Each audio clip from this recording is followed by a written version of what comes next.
டடான்! பழைய மாவுல எப்படி தோசை சுடுறதுன்னு வாங்க பார்க்கலாம். அம்மா, ஆ, என்னது பழைய மாவுல தோசை எப்படி சுடுறதா? ஆமாம்மா, வா பார்க்கலாம். அது எப்படிமா? அதோ இப்படி எடுத்து அப்படி போட்டு அப்படியே ரவுண்டா சுட்டா பழைய மாவுல தோசை ரெடி.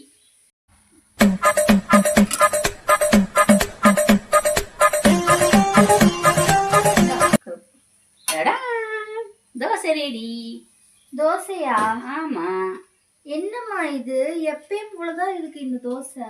பழைய மாவு தோசைன்னா இப்படிதான் இருக்கும். அப்படியா? 5 நாள் ஆயிடுச்சு அந்த மாவு அரிசி. ஆ, அதனால தான் உனக்கு தோசை. இத்தனை நாள் பீஸா பர்கர்னு போய் சாப்பிட்டல, அதுக்கு மிச்சம் ஆயிடுச்சு மாவு, தூக்கி போட முடியல. அதனால உனக்கு இன்னைக்கு தோசை கொடுத்தேன். வித்தியாசமா இருக்கு பாரு, சின்னதா ரவுண்டா. ஐயோ 5 நாள் மாவா இது?